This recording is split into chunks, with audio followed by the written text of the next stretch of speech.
Jesus Christ. 0 kilobits per second, 7.5 megabits per second, 9 megabits per second. I'm trying to see if I can figure out when the stream has started by looking at the YouTube thing. Give me a second. It's loading. It's loading. Oh, there we go. Okay. Well, hello everyone and welcome to another stream. And there's the notification. Fantastic. Can you believe I'm back? After all that I've been through, I decided to return. No, we're not going to ordinary Ari. We're going to elite Ari. So the first question we always ask is, how long has it been since the last time I streamed? This time it's been 5 days. Okay, not bad. This time we are back. We're going to be spinning the wheel and choosing the next thing to watch because, believe it or not, I have finally finished Citrus. I actually don't remember when is the wheel. When's the last wheel spin? 2 months ago? That's not that bad. It feels like longer ago. So, you know, on the 13th of December, 2024, I spun the wheel. I think Citrus was selected. And finally, I've gotten through it. Let's go through my tweets. So now we get to select the next thing to watch, basically. I also made a Squid Game review. What else have we got to catch up on? Let's see.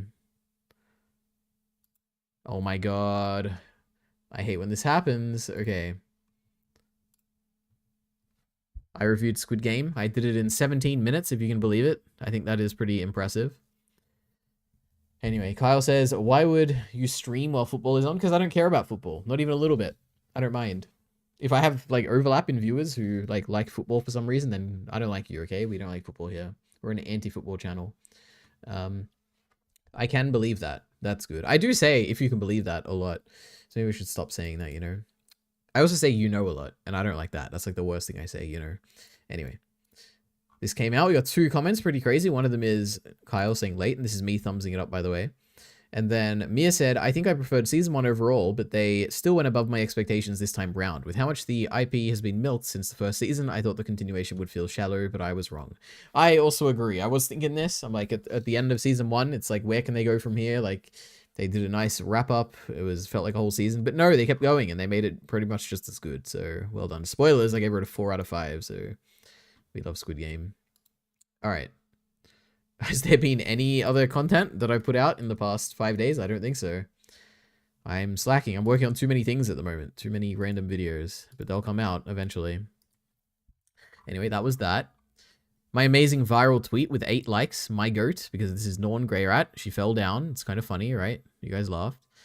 My amazing tweet again that no one hearted. So sad.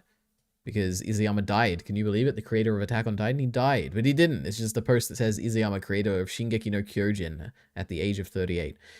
Which this is actually not true. I did look into it. I did a reverse image search. This was actually a thing from 2 years ago. So in this photo, he would be 36. Okay, maybe 37, maybe 35. So yeah, you know, bit of misinformation. But that's okay, because I retweeted because it was funny. Have we consumed anything? I don't think so. Actually, wait, there's been a lot. Did I talk about the Garden of Words? I watched it, and then I watched it again. I feel like I've surely talked about that. Finished Escape the Night, finished Citrus, and watched another short film. So, we're achieving a bunch of stuff. Puni Baba is here saying, hey Ari, so hello Puni Baba. Are you excited for the wheel spin? That's it. No updates. No new videos on Elite Ari, but expect them soon. Who knows how soon, you know? It is what it is. Dude, in 2021, I googled Izayama and got a black and white picture of him, and I genuinely thought he died for at least a week after. Yeah, well, that's how it goes. I did, unironically, when I saw this on my timeline, I did think, oh my god, I can't believe he's dead for a second. Like, when I saw this, and I, like, glanced over it, I'm like, age of 38, oh my god, he's dead, and I looked, and I was like, man, he's actually dead.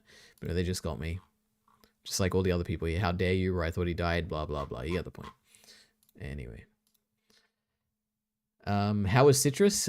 You'll have to wait until the digest at the end of who knows when it'll come out. I'm 2 digests behind, okay? But Citrus is finished, that is for sure. And I did watch the anime, and apparently people wanted me to read the manga, but luckily, or unfortunately, you can't recommend manga on the website yet. But we're getting there. Okay, we're gonna build out all the features soon. Creedon is crying. Yeah. I hope Izayama never dies. He has to make some more manga, okay? Then he can die if he wants. By the way, Vincent Chansard was on the latest RZ episode. Now, the question is, what is RZ? ReZero, I think? Ep was mid, but his cut was great. Has his cut ever not been great? My goodness. Not that I know anything about him. I only know is he was involved in the JJK drama. He gave his opinion on a big long podcast that I listened to that was half translated and half wasn't. And I know he works on One Piece and he gets paid well by Toei Animation, but he doesn't want to say anything else about the company beyond his team is good or something. Yeah. And I also watched some random video. I don't think it was on stream. I think I just watched it off stream. It was like, these people are leading the charge, or why Yutaka Nakamura is so great or something. And it was like a video about like, I don't know what it was titled, but it was talking about Yutaka Nakamura and how there's like only one other person like him, and that's Vincent Chansard. And I'm like, oh my goodness, it's crazy.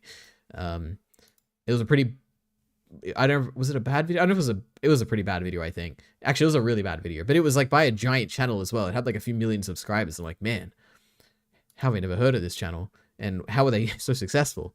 But yeah, I guess they just make videos that people like. So yeah, anyway. But yes, the ep was mid, but the cut was great. True. One day I'll get to all my things I'm missing out on. ReZero Season 3, Slime Season 3, the Bunny Girl Senpai movie, the Kaguya-sama movie. You know, we'll get there. We're going to watch all these eventually. One Piece, of course. Izuyama has retired, hasn't he? He said he was opening a spa or something. Yeah, but like, what does it mean when you retire at 37 or whatever? I'm sure he'll be back one day. Unless he truly hated making a manga, which I doubt, but I'm sure he'll be back. Hello, says Mr. Gems. Oh yeah, we have a Mr. Gems thing to talk about. A very small Mr. Gems thing. We have content. Look at this. I got so this was dragged into. Geez, this was randomly posted by Mr. Gems in the YouTube links channel of the Discord. You can join the Discord if you go to the link in the description. There's no one talking there. It's only YouTube links channel, so don't get too excited. But secret Kyle Entertainment Project sneak peek. For some reason unlisted, which is funny because it's in a public Discord and I'm putting it on stream now for at least like 5 people to see, I guess. It says 38 views. That's kind of crazy, actually. I guess he must have posted this somewhere else. I don't know. There's no way these all came from my like Discord, right? But anyway, something I've been slowly working on for a while has finally reached the video editing stage. This was just a rendering test for the animation, quote unquote, I made for the video. This would have been posted in Kyle's server and then striked out if he had one, if I was invited. Well, if you become a Patreon, I think there's like a Discord for Kyle. I'm not in it, so I can't speak for it. And I don't think anyone is in it, and I don't think people speak in it, so probably don't become a patron. I don't know, and also he might have revamped that, and maybe that's not even a thing. Anyway, let's watch this. I've already seen it, by the way. I watched this off stream. I got dragged into this. You know, I felt bad.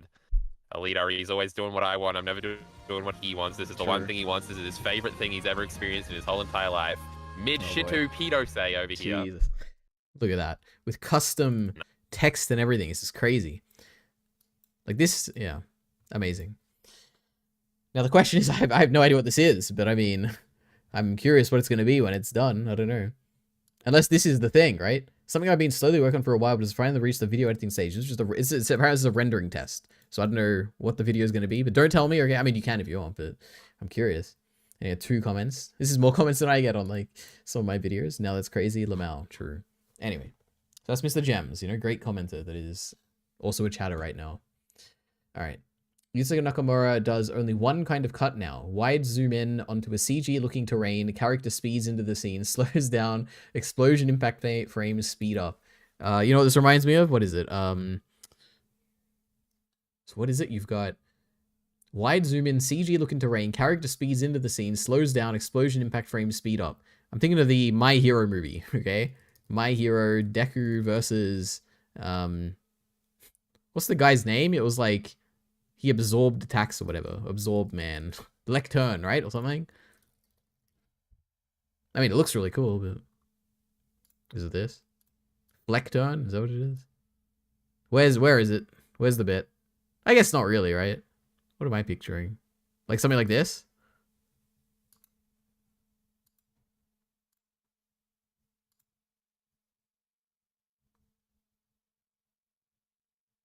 Nah, that's not what I was thinking. I don't even know if that's him. But something like that. You get what I mean. And I think we all understand what Punibop is saying, hopefully. Yeah, I paid him $9 and he didn't give me no link. That's crazy. You should probably tell him that. He'd probably give you a link. That is very funny. Read a few chapters of Volume 3 of Mushoku... Oh, read a few chapters of Volume 3 of Mushoku Tensei 2 days ago. If I keep it this rate, I'll finish... I won't finish until 2029. Well, that's okay, because I'm sure the anime will still be going on at that point. So, yep, look forward to that. But But Volume 3, Mushoku Tensei, what was that? Probably Demon Continent stuff? I don't know. Spoilers. I know what you mean. Oh, I'm so glad. You're thinking of a scene that was boarded and animated by Yutaka Nakamura for the latest My Hero movie, Lamau. I haven't seen it though, so I don't know. I doubt it. Just look up Nakamura MHA movie. No, I don't want to get spoiled on it. I'm going to watch it. But unironically, I think I've been spoiled on like every big thing he's in a My Hero movie before I watch the movie. But somehow not this one yet.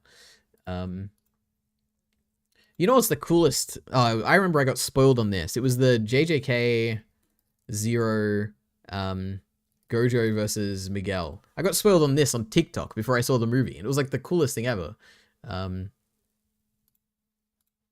Like this isn't like crazy, like, oh my god, the whole environment's moving or anything, but it was so cool. He's like punching him and stuff. This! How cool is this? And I got spoiled on TikTok and I'm like, oh man. But it made me excited to watch it basically. Yeah. Now you've def seen it? Wait, I haven't. There's a new My Hero movie, isn't there? I haven't seen anything My Hero since the movie came out. MHA Nakamura MHA movie. Unless you mean like an old movie, which is very possible. This was really crazy. Before I learned it was just Park ripping off Ip Man wholesale. Look up Ip Man JJK. I think I did see that afterwards as well, actually. I don't think that makes it any less. I think it's still really cool. But I guess this? Okay, no, this is just a clip, I guess.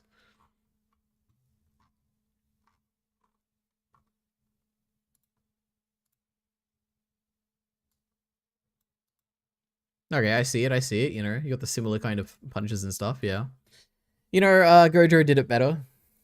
Well done, Mappa. We love Mappa. Know the first shot. I think we found it, right?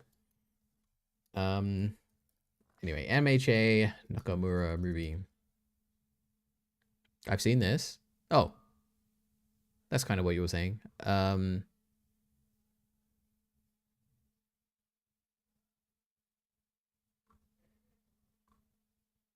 8 months ago, 3 years ago. Who knows? Is that Demon Slayer? Oh my god, it's a new Demon Slayer thing. Actually, we have something to watch before I spin the wheel. Let's quickly just get through that. We had a lot to do, you know? Well, not really. We have very little to do. Season 2 trailer, Doctor Who. It's the dumbest thing ever that they've just made this another show. Like, why do they just make it the same thing? It annoys me whenever I go, IMDb, Doctor Who. And then I click this. I'm like, oh, what was like 73 yards rated out of 10? I click this. I'm like, oh, sorry, I forgot I was talking about not old Who, not new Who, but new Who. I was talking about this one. Here I have to click. Jesus Christ. And here we go. Wait, what's 73 yards? Where is it? 8.1. What an episode this was. Greatest episode of the past many, many years of Doctor Who. Anyway. Film Buff is almost done with Doctor Who, by the way, guys. He is going to react to The World Enough in Time, I think, next week or something? I don't know. I'm excited. I like that episode a lot. Anyway. Season 2? Isn't Doctor Who in, like, season 500 or whatever? Yeah, I think there's... I don't know how many seasons. If I were to guess, it's, like, 27 or something of the old Who, classic Who.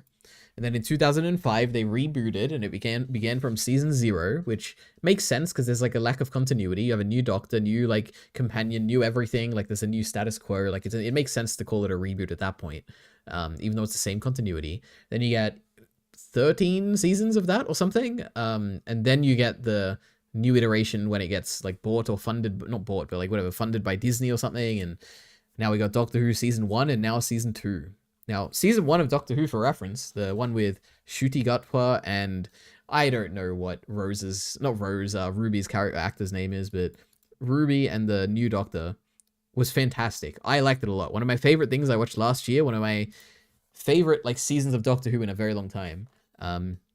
Like to me, it was up there with like the early, or like season 9 was probably the last consistent season I saw that I liked a lot. I didn't really, season 10 was like hit and miss. The stuff I saw of Jodie was pretty bad. The season 13 or whatever, the one with the flux, that was pretty, like, it was okay, but it wasn't nothing special. The latest season of Doctor Who I really, really liked. So I am looking forward to this season, absolutely. But and it's also so soon. Like, I feel like the show just ended, but yeah, anyway, 12th of April. Anyway, let's watch this trailer, and then we'll see. Also, new companion, I do know that. Wait, we sped up? We are. are forces beyond this universe. We think we are so clever. But we're like children. And when these Whoa. vast creatures look down on us, our entire reality is in danger. A lot of VFX What's in your this. name? Just the doctor. All right then. I'm called the nurse. Oops. There is something already connecting us. I'm an ordained Anglican Marine. Oh, it's like Time machine. actually in the story that it's the same actor. I am not one of your adventures. You need to get me home. This might be the wrong way round. You're Scooby-Doo. Honey, I'm Velma. You're meant to voyage out there and own it. We're just popping in. Girl, you are beginning to enjoy this. Welcome to the Interstellar Song Contest! Oh, that looks good. We're staying. I love a good show. It's all a game to them. I'm beaming at ya. But the games are deadly. Tell a story. Aren't you scared? Why? Because it likes the taste. Is that Ruby? This is giving big season 7 vibes. You can't. I can. I will. I do. I will take you home. That is a promise. My goodness. That's really interesting. I definitely, this wasn't, as a trailer, I don't think it's like the most engaging or anything, but, and I remember really liking the season 1 trailer for this a lot. But there's a lot of interesting stuff in this. Firstly, it looks like way more ambitious in terms of like the CGI and VFX and stuff. In the same way that like the second core of season 7 looked really ambitious and it had like a movie poster for each thing, and you know, like Rings of Aka 10 where it's like all in like CG, not CG, but all like green screens and stuff. And this kind of seems like that. Secondly, it seems like there's a much more overarching kind of plot going on in these episodes. At least it was like hinted a few times, which is interesting because I love the overarching plots in Doctor Who, so that's exciting. I'll be honest, I don't know if I buy the, like, just in this trailer, it doesn't feel like they have good chemistry, these two, the doctor and the nurse, I guess is what they were saying. But maybe it could be good. I think Ruby and the doctor were fantastic. I really love how it looks like there's so many distinct stories going on, which is always fun, I guess. So many different worlds we're going on. Sometimes I don't like it when Doctor Who kind of sticks to the same place for too long. This kind of looks really cool. I'm excited for whatever this episode is. It looks cool, that's for sure. Man, there's like a bunch of cool things. Is that Ruby or am I crazy? I can't tell. I think it is, right? Does it sound like her? Why? Because it likes the taste. I mean, it actually sounds like her, so I think it is. But Ruby's coming back. That's kind of interesting, right? Yeah, I don't know. I'm basically very excited for this. There was nothing in this where I'm like, oh, that's like concerning, or I don't know. I guess maybe the chemistry thing is a little bit concerning, but not really. It is kind of also interesting that, like, when I go on TikTok these days and see a bunch of Doctor Who stuff, it is interesting how, like, the show is unbelievably divisive now. I see a lot of people, like, calling it, like, woke, which it definitely is, and really hating on it and being like, oh, no wonder it's getting cancelled, it's so trash. And it is pretty wild how much people are hating Doctor Who now. It's, yeah. But I'm still looking forward to this. Anyway, what are the comments saying before I reach out, I guess? I will take you home, that's a promise. Yeah, she's dead. Well, has a companion ever died?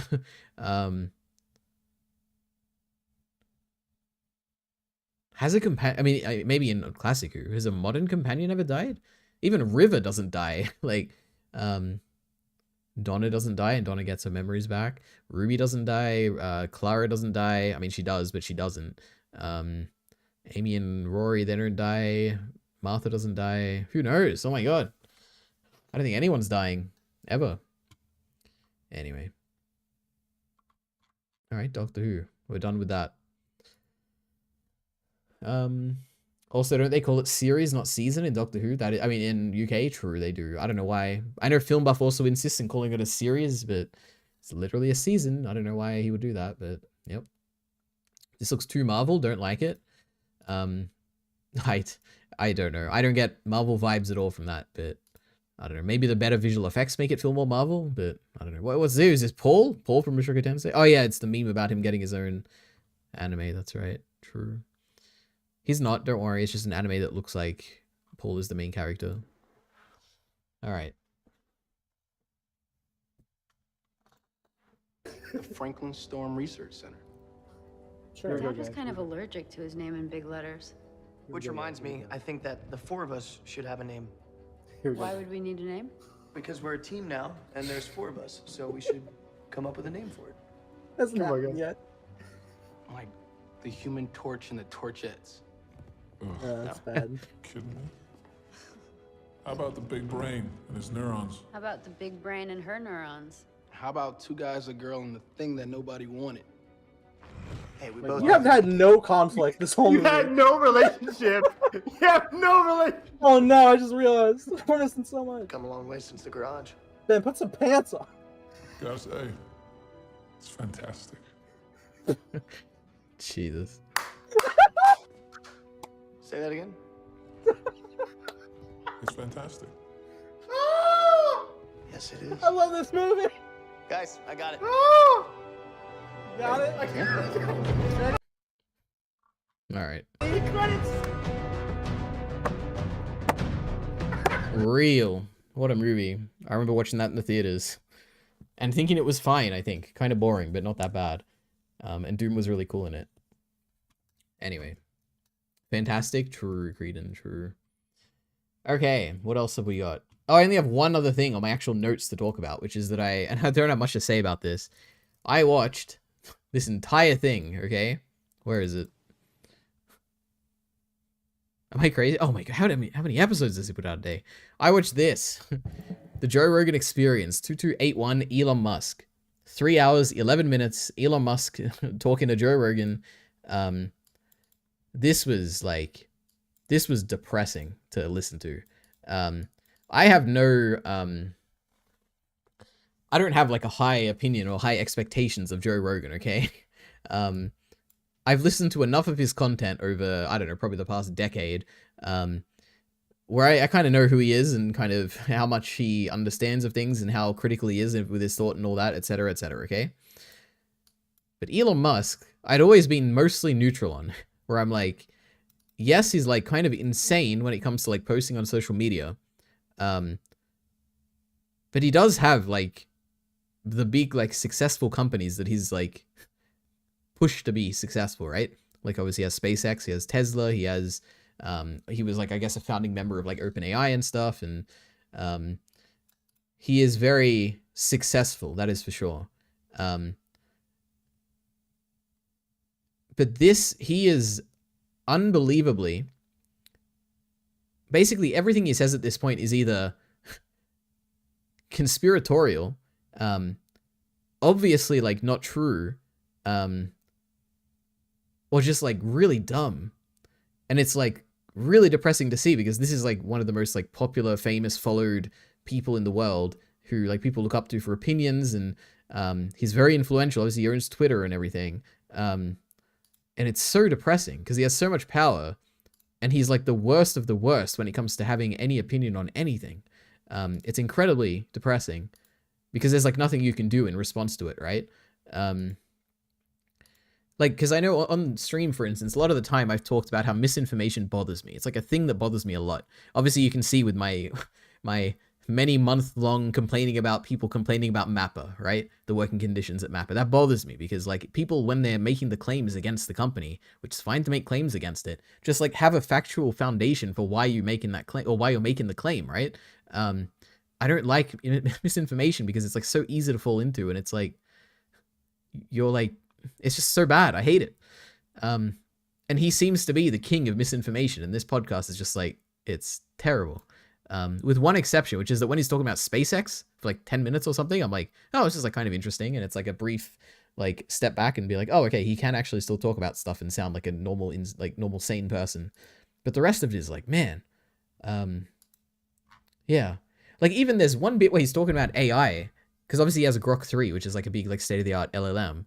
And he's talking about like using it for, he's like, okay, it's better than a doctor if you give it like your medical records. It'll like analyze the stuff better than a doctor. And like I've used it for my own medical stuff. And I'm like, okay, firstly, that's like, maybe that's possible. Okay. It's not out of the realm of possibility, but I think like he doesn't have any evidence for that. And he just says, oh yeah, I've used it and it worked really well. And all the times I've used it. And I'm like, oh, okay. So you're like, you're just saying that. Like, you don't think, like, you don't have evidence that it's like better than a doctor or anything. You just like feel that's the way because you like gave it your like medical records and you think it like worked. And I'm like, Jesus, like, you just say things. I don't know. This was like one of the most frustrating, not really disappointing, but a little bit disappointing because I had a little bit of faith in him, I guess. Depressing thing I've seen in my life. Yeah, I just wanted to talk about that a little bit.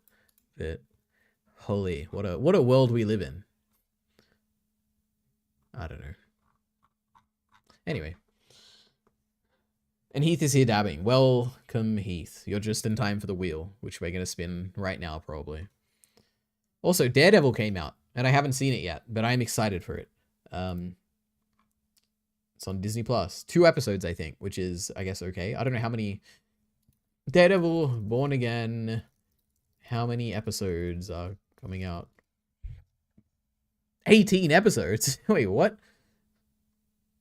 Oh, wait, no. 9 episodes. Wait. The first season of Daredevil, Born Again will consist of 9 episodes. Okay, that makes more sense. Do we trust Forbes? The Wrap says 9. Men's Health says 9. Okay, it's probably 9 then. 7 more weeks of Daredevil. Unless they lump them together. Anyway. We have a wheel to spin. How long do I usually spin this for? Like 20 seconds?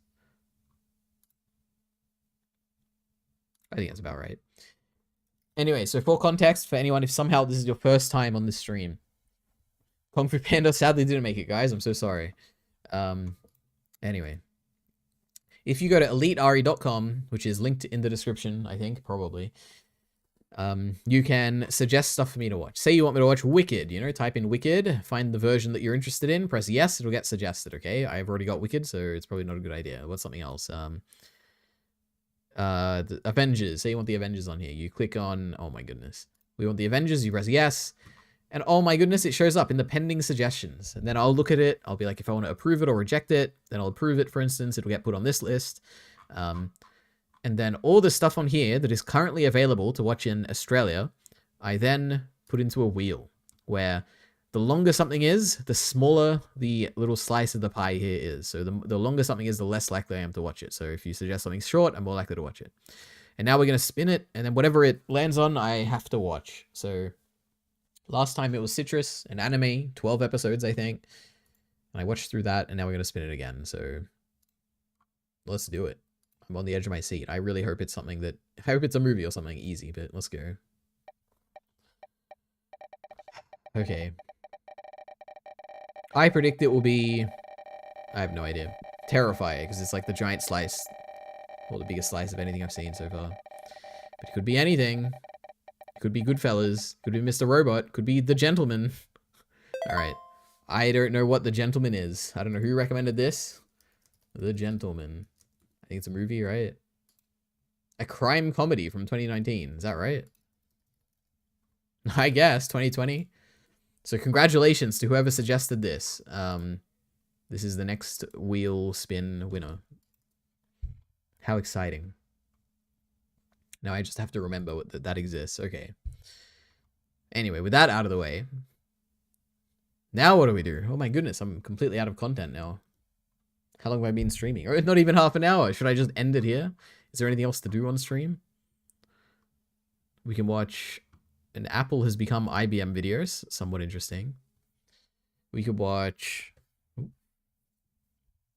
We probably should make our way through this like playlist, right? We could spend the rest of stream just like slowly one by one and knocking things off this list, right?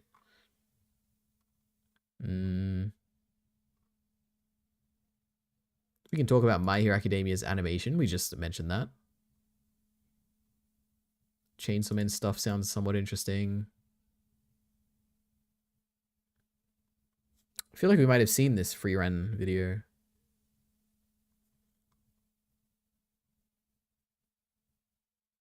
This is the one where the... Is this the cuck lady that was saying cuck all the time? Let's see. Hey, just wondering if you got your photos printed? What? Obviously, a twist can shock. It is. It's the cock lady. This was a terrible video. Today I'm going to be All right, here we go. Why is there so much Chainsaw Man stuff? Let's see. asking a question that has plagued me for a very long time for the stupidest reason ever. And that question is, why is there so much Chainsaw Man stuff? Well, also, we might have watched this already. Alright, first of all, manga spoilers ahead. Like, a lot of manga spoilers. I'm going fully into depth with the manga to talk about some of this stuff, because trust me, it is very necessary. Otherwise, you will not understand the true meaning of Blueberry Kobeni. Yes, it actually exists. But to answer the question, why is there so much I've never heard of Blueberry Kobeni in my life, by the way. Chainsaw Man stuff, you actually need to look back a bit further. So, the author, Tatsuki Fujimoto, Chainsaw Man is not his first. This is Hajime Izayama, by the way. Okay. This is Fujimoto. Yes, both. Photo of Izayama with a photoshopped picture of the Chainsaw Man cover on a drawing of like Eren or something. I don't know. Anyway. First work by far. He did loads of one-shots and then he made his first proper serialization called Fire Punch. Do you think they know it's like... Do you think they realize it's a meme? I don't know. Maybe. Maybe not. Anyway. He did loads of one-shots and then he made his first proper serialization called Fire Punch. I have not read Fire Punch, but I have heard about Fire Punch. And now I wish I had not heard about Fire Punch. What's wrong with Fire Punch? My goodness. But yeah, so... Oh, because it has incest, right? And we don't like incest. Oh my goodness. Let's have a look at Night of the Prophecy. Also, I think it's probably important to mention that this man ate his own fish. Yeah, no, I don't think he's very sane. So instantly I can tell this is Fujimoto. I have read... That's a giant microphone, by the way. Holy. Or a giant pop filter, I guess. Literally, up to my left, I can just reach up and grab a bunch of Chainsaw Man. This is how close it is to... I have 7 volumes just sat right there whenever I feel like reading them. And I have more, which are shipping to me right now as I speak, because I got so obsessed with this manga. So yeah, like I said, I can instantly tell this is Fujimoto style just because I know it enough. I was just scrolling through a chapter? Oh my goodness. Oh, 4chan? Wait, what? Why is this the third panel? Alright, we don't want to see a whole chapter on here, right? I did like it, the character designs, Fujimoto, the work of Fujimoto. And I think once you read this, you can understand why this author caught on. And unfortunately now I am going to have to talk about Fire Punch just a little. Why are the subtitles incorrect? You can understand why this author... Why this author caught on? Isn't he saying author? I don't know. Caught on. And unfortunately now I am going to have to talk about... Does he not do his own subtitle? I guess it's maybe automated through AI or something? Just a little bit. Because it's necessary to go on. Okay, I promise you it is pretty necessary to talk about Fire Punch just a little bit. And that's because of one thing which I'm about to show you. Okay, so I'm just gonna... Oh yeah, also, my Opera GX wallpaper is Chainsaw Man as well. It's just... Alright, you know what? We gave it a chance. What other videos do they make? Okay, meme videos, it looks like. How did I even come across this video? It's like got less than 1,000 views. We love it. That's great. Where's the Chainsaw Man movie?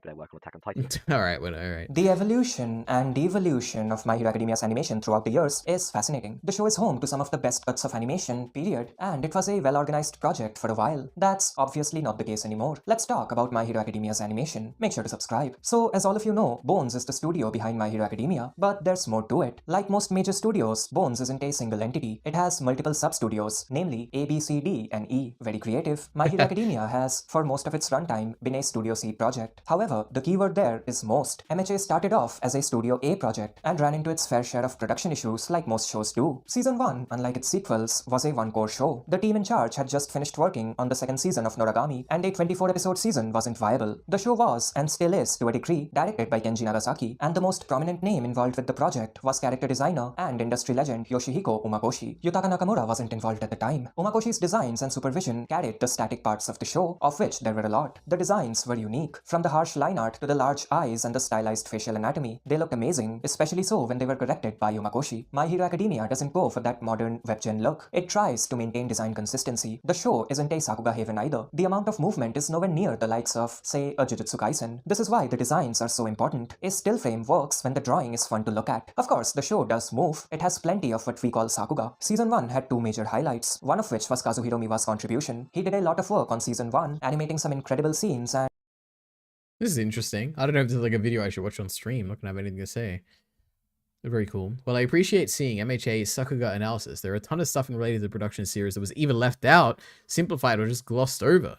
Considering MHA has 6 seasons, 3 movies, and is about to get more naturally, there is so much Someone could cover in only 10 minutes. Oh my goodness, we got probably pretentious haters. I don't know what my stance is on probably pretentious. I don't remember. I know Kyle Entertainment tried to gaslight me that I really like this channel for some reason. Interesting. Anyway, another video we're not going to watch, right? Now we have a tech video. Apple has become IBM. What happens is, like with John Scully. Now I feel like I've seen this on stream already, so I guess... John came from PepsiCo. We'll see. They at most would change their product, once every 10 years. I mean, to them, a new product was like a new size bottle, right? So if you were a product person, you couldn't change the course of that company very much. So true. Who influenced the success of PepsiCo? The sales and marketing people. Therefore, they were the ones that got promoted, and therefore they were the ones that ran the company. For PepsiCo, that might have been okay, but it turns out the same thing can happen in technology companies that get monopolies. If you were a product person at IBM or Xerox, so you make a better copy or a better computer. So what? When you have a monopoly market share, the company's not any more successful.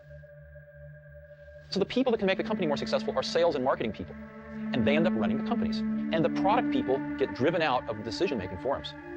And the companies forget what it means to make great products. This is going to be like a compilation of like... The product genius that brought them to that I think monopoly. it actually is. How do we convince people? Oh, no, we got a person. The craftsmanship that's required to take a good idea and turn it into a good product. And they really have no feeling in their hearts, usually, about wanting to really help the customers. And so they just grabbed defeat from the greatest victory in the computer industry. Xerox could have owned the entire computer industry.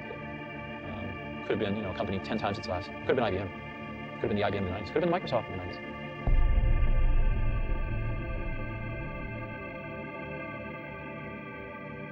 What separates Apple from those earlier monopolies? Let's think. What separates Apple from the monopolies? I don't know anything about those early monopolies. I don't know a single thing about IBM besides they gave like all the computers laptops, so I have no idea. Colorful marketing images?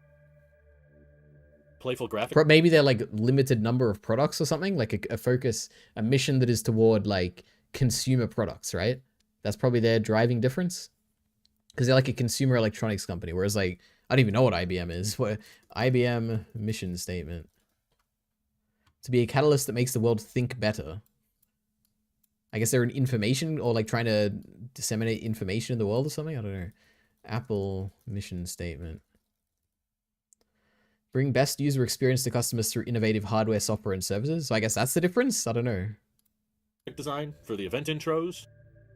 A creative headquarters, retail presence with lots of trees and glass. It's probably like the philosophy of the company is just different, right? All of the differences we find between the monopolies of the computer revolution and Apple today mostly stem down to how they're marketed. They all come down to how great Apple is at animating their next-gen product. That's why...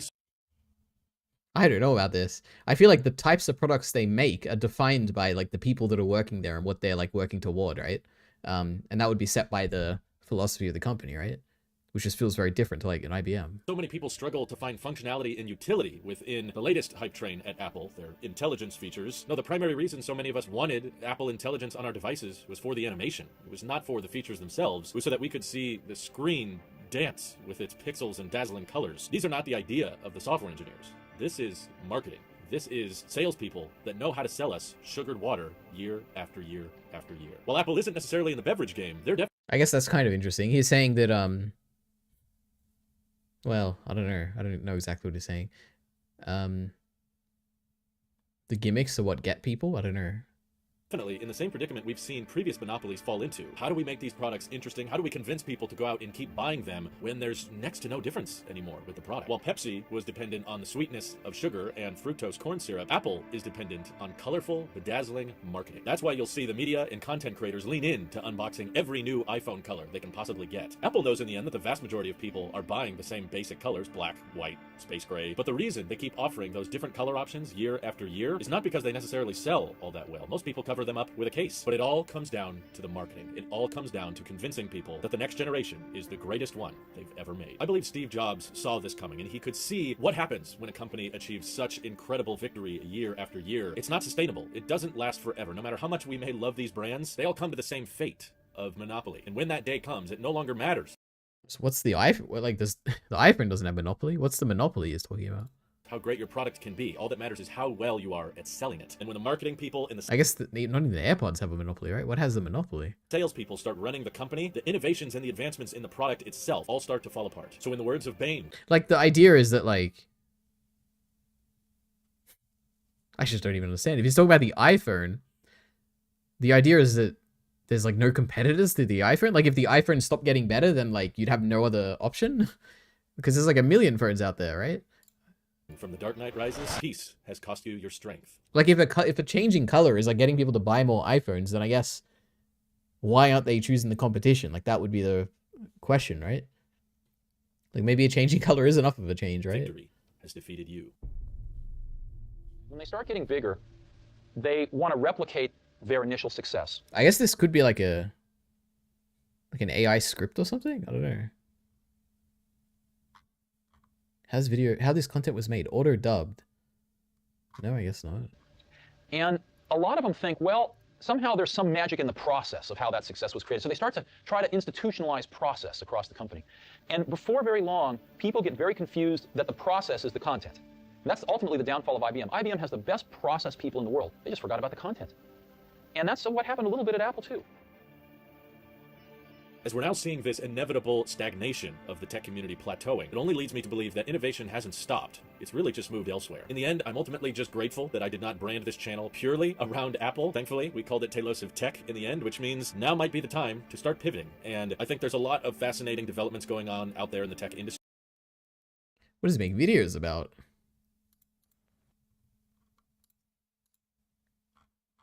Let's go back a bit, okay? Maybe he's started hating Apple recently. Well, let's see.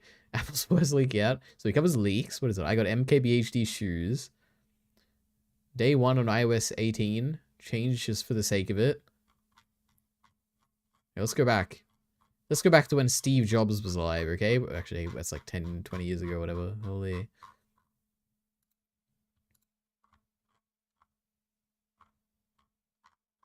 Let's see.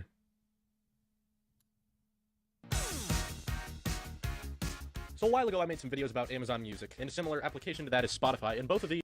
Wait a minute. The quality was better back here. Ew, what?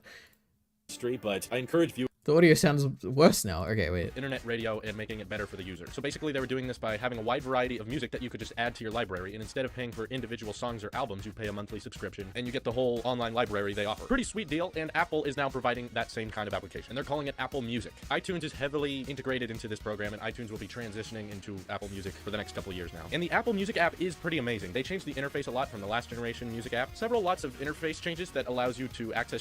Holy, did you see that home screen?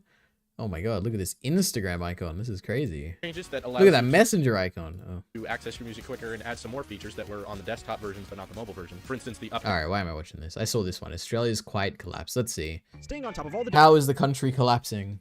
Developments in finance, business, and economics can be exhausting. Between everything becoming an excuse to gamble, corporate consolidation of markets, and political influence driving huge asset bubbles, causing extreme wealth inequality, spiraling consumer debt, and diminishing savings, stagnating wages, unaffordable real estate, and generational wealth divides, all string tied together by questionable government programs, it's enough to get pretty depressing. But just remember, it could be worse. We could be Canada. And if that wasn't bad enough, somehow there is a country that is pushing these issues even further. Okay, I'm curious. I didn't hear a thing he just said. What was all the things he listed? Consolidation of markets and political... Whoa, wait a minute. Staying on top of all the developments in finance, business, and economics can be exhausting. Sounds about right. That's probably applicable to like any field, right? Between everything becoming an excuse to gamble, everything becoming an excuse to gamble. GameStop's... Oh, so GameStop is like... Okay, I guess. Corporate consolidation of markets and political... Corporate consolidation of markets. So Amazon like becoming like the de facto online distributor. Okay. And political influence driving huge asset bubbles, causing... Political influence driving huge asset bubbles. I don't know anything about that. Bubbles causing extreme wealth inequality. Causing extreme wealth inequality? Maybe. Okay. Spiraling consumer debt and spiraling consumer debt. Okay. Diminishing savings, stagnating... Diminishing savings. Okay. Wages, unaffordable real estate. Stagnating wages, okay. Unaffordable real estate. And generational wealth divides. Generational wealth divides. Okay, I think I'm on top of it. Okay. All string tied together by questionable government programs, it's enough to get pretty depressing. But just remember, it could be worse. We could be Canada. And if that wasn't bad enough, somehow there is a country that is pushing these issues even further, and as a warning for how bad things could get, has managed to hold on for now. Let's call it Canada with snakes. Around 200,000 electronic poker machines, known as pokies, fill bars, pubs, clubs and casinos. Capping losses at $100 a day and $5,000 a year. Australia is officially the worst on record, with the average property costing 8 times the median household income. Sydney's rental market has gone from 8 to wait, what? What did he? Household income. Sydney's costing 8 times. 100,000 electronic poker machines, known as pokies, fill bars, pubs, clubs and casinos. Capping losses at $100 a day and $5,000 a year. Australia is officially the worst on record, with the average property costing 8 times the median household income. Maybe I'm just so economically illiterate, but why would you compare the average house price to the median income? Wouldn't you do the median for both? Wouldn't the average house price be like pushed up by really expensive houses and the median is not affected by it? Why would you do that? I don't know. With the average property costing 8 maybe it's like a thing people do. I'm not that informed on it, I guess. times the median household income. Sydney's rental market has gone from bad to worse, with prices continuing to soar. With Revelation's taxpayer money is being used on drugs. On drugs, Every year, no up way. until its downfall, Credit Suisse would prepare a report that looked at how wealthy the people of the countries around the world were. Instead of just looking at GDP per capita, which calculates how much the average person in an economy produces in market output every year, this report attempted to calculate the net worth of those people to see how good they were at accumulating wealth over time. Someone with a high income that is spending everything they make on rent and overpriced food isn't going to grow their wealth as quickly as someone who has a more modest income but is paying off their own home and is investing diligently into retirement accounts. I like to call this the San Fran tech bro conjecture. But according to these annual reports, the Australian people always looked like the second group of slower, more deliberate wealth builders. Their raw income isn't as high as here in America, but they were consistently some of the wealthiest people on the planet. UBS, which acquired Credit Suisse following its collapse, recently released the 2024 report, and once again, Australians had the second highest median net worth on the planet. They only fell behind Luxembourg, which is a European micronation which you are probably not in the tax bracket to even be aware of. The fact that this report tracks the median instead of the average net worth is also really important. This means that the Australian right in the middle of a lineup from the richest to the poorest is more than twice as rich as an American in the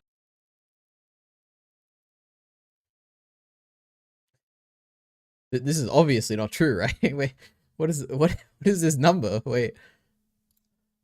European micronation, which you are probably not in the tax bracket to even be aware of. The fact that this report tracks the median instead of the average net worth is also really... Oh, okay. He's not saying income. He's saying the wealth or whatever. Okay. Because there's no... Okay.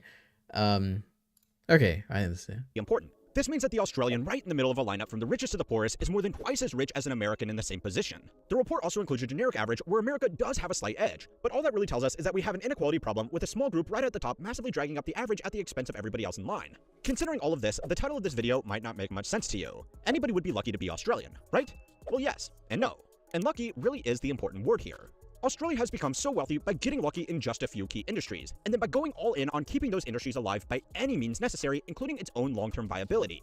Of course, the most obvious place where this has happened is in the country's outrageous real estate market, which makes even the most overpriced cities in America look downright affordable by comparison. And of course, we will get to that. But housing is actually only just one It's crazy. I'm part of the renting market. I'm renting right now. Oh my goodness. symptom of much bigger structural problems that the country has been quietly trying to ignore. There are lots of people that look like they are happily building wealth in Australia, and there are even a lot of people becoming extremely wealthy. But the different ways to actually obtain that wealth are very narrow. The key to Australian wealth is dirt.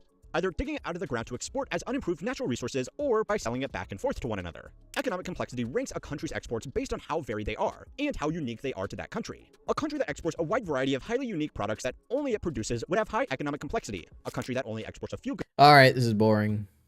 I don't know. As an Australian, I didn't even realize having gambling machines in all the pubs was out of the ordinary. You know what? I didn't go to enough pubs to comment on this. I have no idea. Famous economist once said, if Steve Jobs had been born in Australia, Apple would never have existed because the Australian banks would have told him to borrow money to buy a house instead of chasing stupid business dreams. Alright, interesting.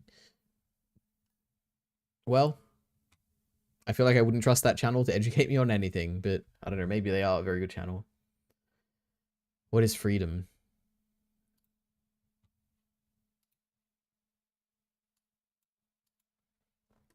Go ahead, please educate me. What is freedom?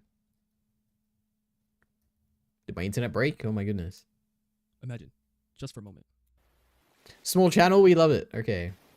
You're at the edge of a cliff. Blades of grass tickle your feet as a cool breeze brushes by, carrying the faint hint of salt. Waves crash against the stony shore, dragging whatever they can back into the sea. The sun dangles over the horizon, like honey or a painting coming to life. It's beautiful. So beautiful, in fact, that if you believe, you could fly. This is what freedom is, or at least a glimpse of it. It's a dream, a battle cry, a goal. But what does it mean to truly be free?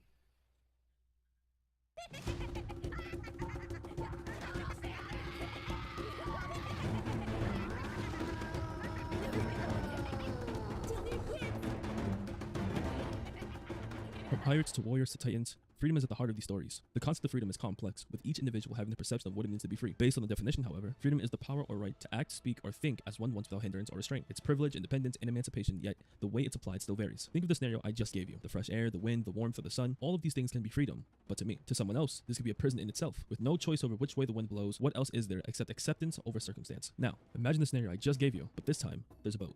In One Piece, freedom is defined by the pursuit of dreams, the ability to carve one's own path regardless of the world's obstacles. Luffy, the protagonist, believes that becoming the Pirate King means achieving ultimate freedom. This will allow him to go wherever he wants and live his life with his own terms without restrictions, essentially becoming the freest person in the world. Every member of his crew follows their own ambitions, whether Is it One Piece spoilers? My goodness. But also, I don't know. It seems like a pretty boring video, but what else do they make? 2 videos? Well, keep it up, buddy, okay? The more videos, the merrier. Alright. What's next? Are we gonna find one video that I like? Oh yeah, I'm too picky these days.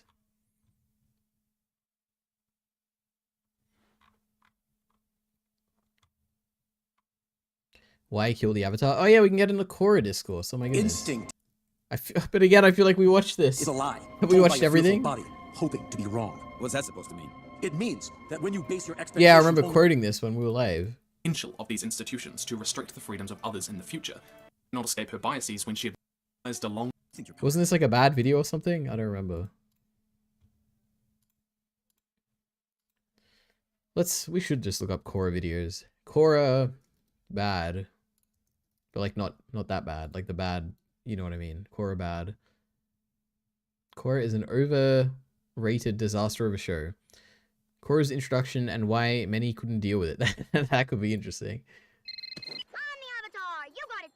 This is terrible! Hey, hello, how do you do? Shady Durex here. Gonna be doing something different today. Something I've been meaning to do for quite some time. I've talked about both Avatar The Last Airbender, or Atla, and The Legend of Korra, or T-Lock, multiple times here on the channel. In case you're new, a quick summary is that Atla is my favorite show of all time, tied with DuckTales 2017. And T-Lock, while not a show I hate, definitely feels like a downgrade of the series. Last year, in one of my Atla reviews, I mentioned the infamous "you gotta deal with this" scene from T-Lock. Previously on Avatar. The 16-year rule implies that for generations, avatars didn't have a way of figuring out who they were without someone else telling them. Aang is naturally good at bending 3 of the elements, but didn't know he could bend 2 of those 3 until he was told he was the avatar. So yeah, this awful scene where Korra just bends 3 elements flawlessly at the freaking age of 4, stop trying to defend it! As you can imagine, this did not go over well with There's no way that's the argument, right?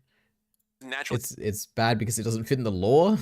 I can understand being bad because it's like convenient or whatever. But... figuring out who they were without someone else telling them. Aang is naturally good at bending 3 of the elements, but didn't know he could bend 2 of those 3 until he was... I don't know. Right? But I definitely could have said it better. In the videos I make, I try not to attack my audience in any kind of serious way. Don't get me wrong, I attack them plenty. No one is safe from my ire. But it's always with a joking tone so that everyone keeps having a good time. I can see how this time around, though, I didn't use the best diction, and what I said came across as more antagonistic than it was meant to. The reason I worded this particular argument in this particular way is because I thought it was understood by virtually everyone that scene was a bad one. I genuinely believe... Yeah, but the question is like why it's bad, right? People who would defend that scene would be in the vast minority, like almost non-existent, even among T-Lock fans. So I thought that while I might get 1 or 2 complaints... There's no way he says T-Lock the whole time, right?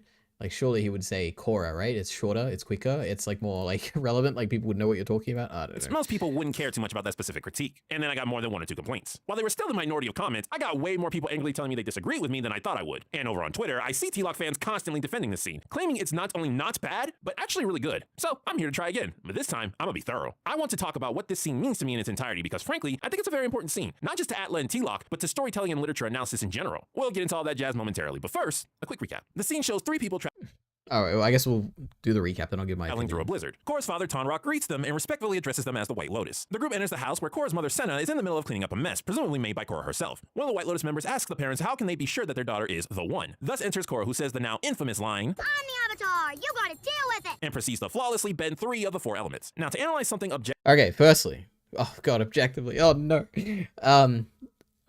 Firstly, I think the intention of this scene, okay, or at least when I'm reading this, like what I get from it, is that, okay, we're starting a new show, Avatar The Last Airbender, it's very popular, people know it very well.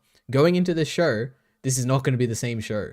Korra is not going to be just another Aang. Korra is different, okay? She's the Avatar, you got to deal with it. It's a meta thing, like, oh my god, I'm not Aang anymore, I'm someone else, you got to deal with it as an audience.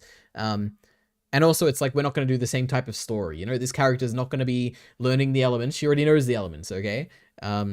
It feels like it's meant to be like a subversive kind of meta introduction to a character. That's what I get from it. Like, maybe he's going to be bothered by the lore. I think that's kind of crazy, though, because that's just not what the show is about. But I guess we'll see what he says.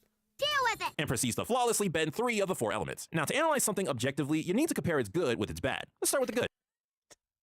True. That's not subjective at all. Right. First, the scene successfully establishes setting. This is somewhere with a harsh cold climate. If you've seen Atla, you can probably guess it's the South Pole given the architecture. We also see that the White Lotus from Atla is still active and that they've taken the responsibility of finding the Avatar. Through seeing a destroyed house, we get a glimpse of Korra's personality. She's rambunctious, probably amplified by the fact that she's a child. And when Korra enters the room, we get a clearer demonstration of that. This is relevant since this personality trait will follow her as she matures. And there's one more positive thing worth mentioning, but to fully understand it, we first need to talk about some lore. T-Lock is a continuation of Atla, so it needs to match its lore with its predecessors. In one of the most important episodes of That's absolutely not true. It doesn't have to, right?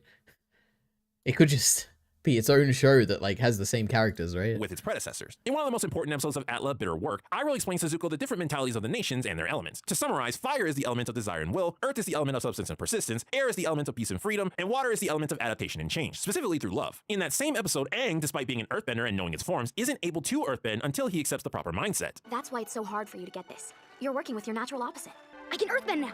The key is being completely rooted, physically and mentally unmovable. Later, in another episode, The Firebending Masters, Zuko and Aang both learn fire's source, which supports what Iroh said. That's why my firebending was so weak before. Hunting you was my drive. So when I joined you, I lost sight of my inner fire. But now, I have a new drive. All of this establishes that the 4 mentalities of bending are necessary to do their specific arts, and the majority of Atlas supports this idea. Katara is the embodiment of change motivated through love. Aang is a free-roaming pacifist who prefers to avoid it. Alright, wait, that went over my head. Also, I'm curious where this is going, because like the point of season 1 of not the point, but Korra struggles with airbending, right? Like that's the whole thing. I guess he's leading up to that. But arts, and the majority of Atlas supports this idea. Katara is the embodiment of change motivated through love. Katara is the embodiment of change motivated through love. The embodiment of change motivated through love. I don't even know what that means in this context. I'm sure this person's thought about it more than I have. I don't even know. Aang is a free-roaming pacifist who prefers to avoid his problems. Toph that makes sense. Is stubborn and will stand her ground against adversity, and literally is stubborn and wants to stand her ground against. Toph is stubborn and will stand her ground against adversity, and won't stand her ground against adversity.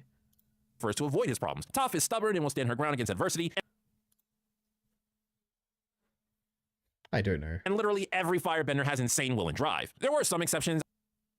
I have a rant on Paku I'm saving, but overall, Atla was very consistent with this idea. Going back to Korra, showing what elements she can bend. I mean, I can buy this idea. I don't understand some of the examples, but also hints at what personality trait she's natural at. Being able to bend earth and fire means she's a stubborn person with the drive to fight for her goals. Once you've seen oh my goodness, it's going away from my head. Okay, wait, one more time. And earth and fire means she's a stubborn person with the drive to fight for her goals. Once you've seen the rest of the show, you know just how true that is. And as for her ability to bend water, well, so that's the positives of the scene. It establishes a setting.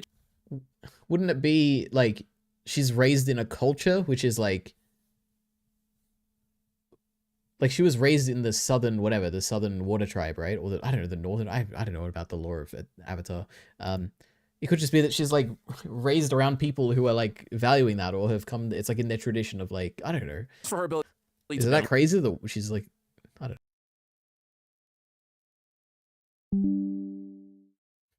know. Did my stream just like drop out? What was that?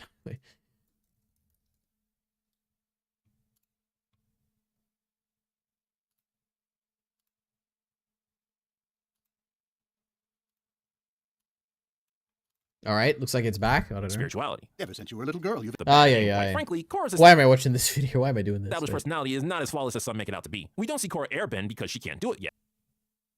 We don't see her airbend because she can't do it yet. I guess. Yeah, true. That is true. I haven't got out of my chair yet because I haven't got out of my chair yet. That is true. And later we learn it's because she struggles with a defensive mentality as well as her biggest block, spirituality. Ever since you were a little girl, you've excelled at the physical side of bending, but completely ignored the spiritual side. I haven't ignored it. It just doesn't come as easy to me. Personally, airbending requiring spirituality always felt like a smidgen of a retcon. Aang was a master airbender, and while he was spiritual, he was pretty novice at it, having no knowledge about the spirit world nor anything in it until after he was frozen. Aang, you seem a little unsure about all this. Yeah, that might be because I don't know anything at all about the spirit world. However, I could easily be wrong about that since Iroh does specifically say that the air nomads detach themselves from worldly concerns. Getting back, however, the one mentality trait of airbending that Korra never struggled with was freedom. The first couple of episodes are about her longing for some freedom, and this is where the personality argument begins to have holes. While she didn't have every trait needed, I could much more easily believe that Korra could airbend before I believe she could waterbend. The thing Korra struggles with the most throughout the show is change. The entire series is about how things change and how bad Korra is at dealing with it. Speaking of struggling, love. Korra has one of the most infamous love lives in modern pop culture. If there's one element she should struggle with because of her mentality, it was water. Come on, Shady. I don't know. Okay, I mean, in the same way that, like, Aang was raised in, like, an air temple and, like, learned to airbend because, like, you know, he's in an air temple and the culture there would probably make you prime for that kind of lesson, I guess. I feel like it's probably just the same way with Korra, right? Raised in the water tribe, probably has a culture which is fostering waterbending kind of style and mentality. I can just believe that, right? I don't know. This isn't a terrible video. It is interesting somewhat. All right. I couldn't deal with it. Yeah, stream just lagged for 10 seconds. Oh my goodness, you probably missed my great commentary, I'm sure. I just won $55 gambling on the football elite, Ari. I'm rich. Look at you, feeding into the problem. We just watched a video about how gambling is, like, terrible in Australia, and you're just part of the problem. Look at that. You ain't getting none of it? Well, that is true. That would mess up the Avatar cycle. Aang was an airbender. Water is supposed to come next. Korra being bad at waterbending doesn't stop her from being a waterbender. Zuko was not born good at firebending. He struggled with it just like everything else in his life, and Korra could have done the same. Also, Korra having issues with her— Yeah, I mean, he struggled with it, but he could still do it, right? Struggled with it just like everything else in his life, and Korra could have done the same. Also, Korra having issues with her native element would have made her opposite of Aang, who was a natural with his, which is often argued as the main justification behind Korra's personality and struggles. But more importantly, this retort misses the point. The complaint here isn't that Korra can waterbend. It's that saying the scene establishes her personality well is a flawed praise when that scene is giving us the wrong impression. If the writers wanted to make Korra a natural waterbender, they should have given her the mentality of one. However, there's a much bigger matter that needs addressing: the elephant in the room. The biggest complaint about this scene isn't that Korra can waterbend, nor that she can't airbend. It's that at the age of 4, Korra is able to flawlessly bend 3 elements. And yes, she is bending flawlessly. Some people get It is kind of funny to think about, just because, like, to me, none of this matters at all, right? Like, my whole thing is, this is an interesting meta, like, speaking to the audience, like, she's not going to be like Aang, but to this person, he just does not care about that at all. This is, like, a big deal when you're watching it, which makes sense, you know, as people focus on different things in stories, and, like, what's relevant to them is, like, not going to be the same to you. But it's not like some objective thing or anything, it's, like, subjective. Like, he values kind of the lore and the consistency between the series, and, like, that's something he values, but can you not realize that other people wouldn't, like, value different things? I don't know. It is what it is. I don't know. But we're done. That's the end of this video. All right. 4-year-old Korra. I'm the Avatar. You got to deal with it. The writers would then spend the next 3.5 destroying Korra's self-confidence and self-worth. Nickelodeon decided to help too. True. The part that I struggle with the most is that the bending in Avatar The Last Airbender was introduced as a specific martial... Oh, no, is another thing. Anyway, specific martial arts movement.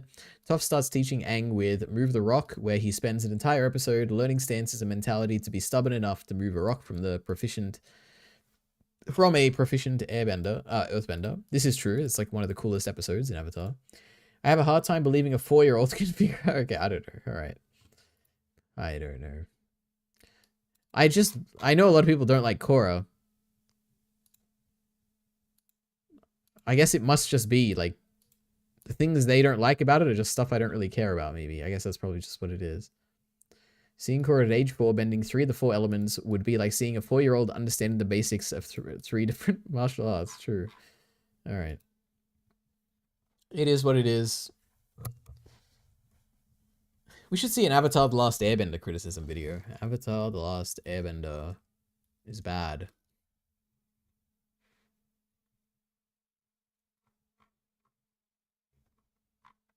Wait, this is what I was saying. Why Korra was so bad. Okay. Why I didn't like The Last... Wait, we actually have a criticism video here. Alright, look. I know why you're here. Oh boy. You saw the title, so you clicked on the video to dislike it, and probably leave a mean comment, and then dip. But hear me out. I didn't dislike Avatar The Last Airbender, and I definitely don't think it's bad. But at the same time, I also didn't like it, and I'm very hesitant to call the show anything other than average. You can totally disagree. My opinion is obviously one not held by the majority. This show is incredibly loved by a massive fan base, and I don't mean to attack anyone's opinion about the show, so I welcome any discourse and discussion as long as it's respectful. if anyone even watches this to begin with. Now, I know some of you are 30 paragraphs deep into a rage-filled meltdown in the comments already. Alright, this is getting a bit too defensive for my taste, okay? But for those of you Jesus. that aren't yet, I'm hoping make you your can at least point. see my side of things and stick around to hear my entire point of view. I want to preface this by saying that this video will be focusing pretty much on only the negatives. If I were to sit here and make half this video about the good things, it would all be stuff you'd heard before. And let's be real, the positives aren't the real reason you clicked on this video in the first place. But I do legitimately believe that there are just as many good things about this show as there are bad. Hence why I believe this is a perfectly average show. I don't want to completely sideline the positives about the show, however, as that would entirely misrepresent my thoughts about Avatar as a whole, so I'll be bringing them up here and there. Just be aware that negatives are the main topic for this video. Also, this is all entirely my opinion. Holy. You're bound to disagree with something in No this way, video, is this his and opinion? I thought it was a fact. Oh my goodness. The overanalyzing Avatar series that guy is doing is pretty good. A lot of the core episodes put into words my grievances for the series. The video we just watched? Oh boy. I mean, it wasn't a bad, like, if you care about the lore and stuff, it felt very Muller-like, right? I don't know. Like, if you like that kind of analysis, I guess, I can believe it. It's just not for me, I guess. I don't know. Not that guy? Oh, okay. Wait, wait a minute. Over-analyzing Avatar. Oh, it's like a channel. Wait, that wasn't the channel we just watched, right? Wait. In my brain, it always seems like Aang just stops doing his... I don't even remember. Did we watch a video? Wait, was that the first one we watched? The Korra one? I don't even know which one you're talking about, but true, okay. ...moves in the intro in this pose, but as the intro... What are them, what do they make? Let's see. Yeah. This probably isn't a good stream thing, right? Oh, I love Remembrances. That was a great episode. Oh my goodness. I'm the Avatar. You've got to deal with it. Let's go to that episode.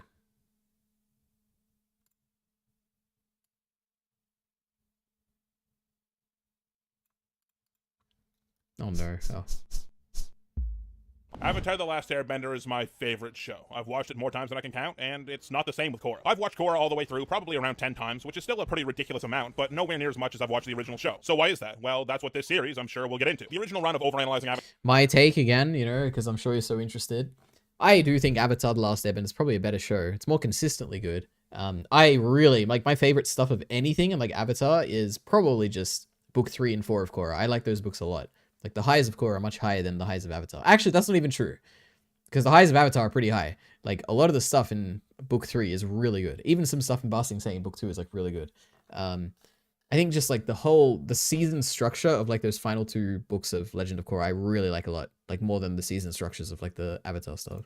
Avatar was me saying everything I ever wanted to say about the show. That was the goal, and that's what I tried to accomplish. Korra doesn't connect with me in the same way, but I think comparing it to the original show, as well as saying everything I want to say about it, could end up being an interesting angle. If you're coming into the series thinking this will be a horrible, vitriolic, over-the-top takedown of the show, you're in the wrong place. This isn't what you're looking for. If you're coming into the series thinking that I'll praise the show as much as I did Avatar The Last Airbender, you're also in the wrong place. I tried to be nothing but fair to The Last Airbender when I covered it, pointing out the good when it was often there, and the bad when it was there as well. Korra will get the same treatment. I'll say what's good, I'll say what's bad. And yes, that means Korra, as a show, will receive markedly less praise and more criticism from me. The all overanalyzing tone and flair will still hopefully be just as present as ever, but this project, as a whole, could end up being a very different series than overanalyzing Avatar was, just like Korra is a very different series from The Last Airbender. I've decided that we'll give season 1 an honest shot, and if the videos turn out in a way that I like them, we'll carry on. If not, I got other ideas. Alright, now that I've alienated 90% of the people that will ever click on this video, everyone's on the same page, let's get down to it. When I was a boy, my father, Avatar Aang. You guys ever get the vibe that this is supposed to be like an updated version of the painting Sokka was doing in the final scene of Avatar? Like, maybe he got older and he got to actually be really good at painting. Starting off strong with some fanfiction shit I thought up. Obviously, this is meant to invoke feelings of the original show, having the camera zoom over the top of Aang and onto the sun as we see our title. Interestingly, though, this is the only time the show ever does it, the title on sun backdrop thing, as we get a different title animation for the shortened intro the show uses from now on. Immediately you see a difference in the titles of the 2 debut episodes, right? Aang's was The Boy in the Iceberg. That was his story, right? But this is Korra's story, so you'd think there'd be like a title like The Young Avatar or The Girl in the South Pole or something. I don't know, something better than that, obviously, but you know what I mean, to represent Korra, right? But no, they go with Welcome to Republic City, because a lot of this first season is learning about Republic City and how the world has grown. It's not just telling Korra Welcome to Republic City, it's telling the audience. So for a chapter title, I think it works. So we started the White Lotus members walking over this hill, away from the port town they just arrived at, and over to this little gathering of disparate igloos. Kind of weird that they would choose to live up here in the windswept highlands rather than the lovely, warm-looking town. Could it be a hint at Tonrock's sordid past as an exile from the north? No, probably not. Welcome. Nice that Korra's mom, yeah, I'm just calling her Korra's mom because she has like 10 lines in this whole show, is trying to clean up here. If you look in the background, things are knocked over, spilled, looks like some random earthbending here and there, because Korra seems like she's 3 years old here and would obviously be a horrible cyclone of a child. Also, where's Korra coming from in this shot? In a previous shot, they came up on this igloo and it seemed like a one-room kind of deal. But then Korra kicks in the wall from certainly another room. She's not dressed for the cold or old enough to be outside alone, and it's lit back there. Like, I guess maybe there's this tiny-ass room, but I figured that'd just be like a container for firewood or something. And also, wasn't this an igloo a second ago? Why are there earthen walls in here? And also, I was right. Southern Water Tribers clearly don't know how to use doors properly in their younger years. I just spent an entire paragraph whining about igloo architecture and design. This is overanalyzing Korra. You asked for this. So I praised the writing in the first episode of the last series so much in the idea that all the characters' first lines were very good in characterizing them strongly. And with Korra, I mean, they got it. I'm the Avatar. You gotta deal with it. Right away in her first scene, even though she's young, you can tell she's brash, headstrong, direct. Even the first line is more talking to the audience than the White Lotus member. She says, "This is what's happening. No more Aang. I'm here." Oh, we have a genius who figures out. Oh, Jesus, spatter. Figures out the point of the scene. This is lovely. Which is honestly what the show needs right away. Everyone loves the previous cast so much, but right away the show punches you in the face and says, "No, we're moving on. Keep up." For an opening scene, I think it does a lot of what it needs to do. On the firebending arena, Korra's doing her. Oh, but that's all I wanted to hear. Okay, we love analyzing Avatar. Okay, they understand it. They have a brain. All right. That's okay. Just because I didn't like the last Airbender. Why am I watching this? All right. I think we can watch one more video. Okay, it's getting hot. I'm getting bored. None of these videos have been too interesting. But none of these videos look too interesting, so I don't know.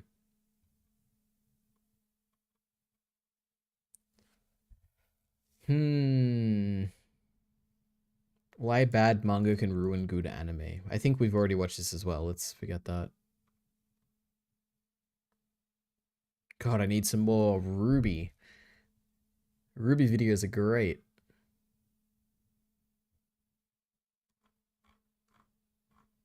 Should we just watch the not best guy ever, Jesus, the H-Bomber guy Ruby video and finally give an opinion on that? Oh boy. The gentleman who likes that shit? I don't know. Someone suggested it. I don't know. I don't remember enough about True Detective to watch this one, I don't think. Why is it even on the list? What actually is a deconstruction? My issue with Madoka Magica. What else does she make? She could have some interesting videos. What's to do with Drama Queen? Is there anything I recognize?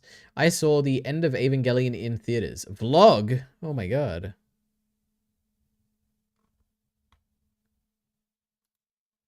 My Hero Academia is based on the Bible theory? Nah, boring. Should we watch a Mushoku Tensei video? I feel like we watched that last time. That was somewhat interesting. Mushoku Tensei video essay. Should we rate my competition? How are they going? How are the scripted videos? Mushoku Tensei and morality and why I love it. I don't want another discussion about the morality of Mushoku Tensei, okay? Seen this one. How to write a good bad man. Great, another morality thing. Hey, that's my video. Oh my goodness. Great video, by the way. Probably the best video I've ever made. Maturity, I've seen that. Oh, this is like really tailored for me. Why Mushoku Tensei is so grainy. This is also a great video that I've commented on. You should watch this one if anyone's interested. Mushoku Tensei is an isekai. I don't like Mushoku Tensei. I think we watched that. I don't want this. People also watch things. Show me the videos.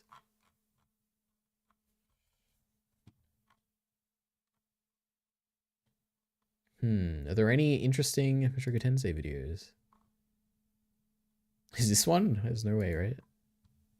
Oh, how's Charisma going? Does anyone remember that channel that shouted me out once? I don't remember what it was. It was like Mushoku Tensei Paul Greyrat or something. There's some video they made and I was shouted out and it was like, oh my god, hey, oh my god, it's me.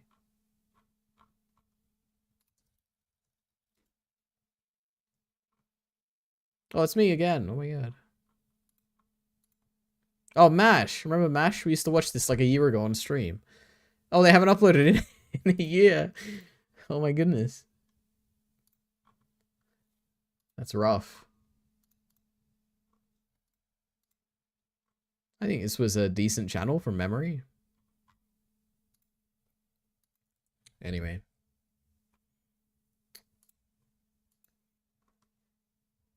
No one's realization. Cut content. Interesting. How to breathe life into an overdone genre. No, there's no interesting videos. Hey, that's me. Mushoku Tensei is anticlimactic. How Rudy has found love. Is Mushoku Tensei just boring? Have we, like, talked about everything there is to talk about? Except for the light novel stuff. World building. Isekai. Something about ReZero. The real problem with Isekai. The cringe is worth it. A controversial masterpiece. This anime gets depression right. Everyone is terrible in Mushoku Tensei. A little chat about Mushoku Tensei. An incorrect summary of Mushoku Tensei. I don't even know what this is. Rants inspired. Holy. This will be interesting. Mushoku Tensei Season 1 was filled with beautiful animation, horny characters, insane fights, really horny characters, actual character development, and then holy shit, why did they have this scene level of horny? And then Mushoku Tensei Season 2 was like, yeah, we're just gonna get rid of all that and instead tell the origin story of Viagra in anime. And now the second half of Season 2 has been like... Time is a precious commodity that every one of us... Okay. The Good Bad Man video is pretty good. Okay, maybe we'll watch that. But he does shit on Rudius a bit and doesn't really get it 100%. That's okay. But is it an interesting video? I probably won't be, but... Holy. Let's see. Good Man. Is that like a channel? Is that like a... Was it in the thumbnail? Oh boy. I feel like it's a thumbnail thing, right?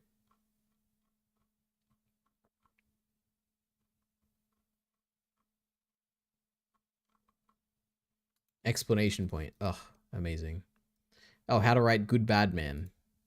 Mushoku Tensei Jobless Reincarnation might be one of the most morally abhorrent things to come out of Japan since 1937, so this video comes with just about every kind of content warning you can imagine applying to a show wherein a 34-year-old hikikomori is reincarnated as a lecherous baby in a society that does not value the autonomy of women. If you do not want to hear about this man's opinions on 9-year-old girls, then go watch my video about the anime where the boy marries the Moomin again or something. People seem to like that one. I have a fairly high tolerance for anime's idiosyncrasies. As long as the subject matter is treated with respect and used in service of a good narrative, then I can tolerate or even enjoy any number of things that should maybe rightfully make the average person click their tongue in puritanical judgment. After all, I'm the guy who made this entire video defending the more uncomfortable elements of the first season of Made in Abyss. And I am happy to stand against the K-pops to preach the merits of the first season of that show to this day. So it might be surprising to hear that I find the objectionable content in Mushoku Tensei nearly indefensible. Many knowledgeable and well-respected members of the anime community have come out in support of Mushoku Tensei, saying that as long as you can ignore Rudy's crimes, the series provides a rich world with detailed characters and a fun plot that comes together in novel and interesting ways. I'm not going to argue that that's wrong. I'm going to argue that it doesn't matter. Mushoku Tensei does have a lot to like, including several instances of very good character writing, some of which involve Rudy, some of which involve Rudy being a sexual predator. The world is imaginative and fleshed out in ways that make you feel like it's a real place with a history that goes beyond what's happening on screen. The plot does honestly kind of feel like it gets bored with itself every now and again and has to shake things up to keep the author from falling asleep, but it's fun and it would be worth experiencing for anybody. It's kind of interesting. I guess that you could think that if you've only seen like half of season 1, I guess. Who enjoys a classic fantasy adventure story, if not for him. He is the reason that none of that matters. This unwashed, rudder-snubbing crake of a man whose gentlest ethical transgressions could drive the cast of O Maidens to merciful self-unalivement. Rudius Notos Greyrat, a man worthy of his name, is the most off-putting, disdainful, and viscerally disgusting protagonist I have seen from a majorly popular work in 6 years of being a professional internet anime man, and Mushoku Tensei deserves better than him. But why? Why, when there are so many popular series that feature lecherous and crude protagonists, does Rudus Ratboy stand out as the king of the slime men? How does Chainsaw Man, whose protagonist is just as horny as Rudy, if not more, become the new golden calf of the anime community, while Mushoku Tensei's fiercest defender...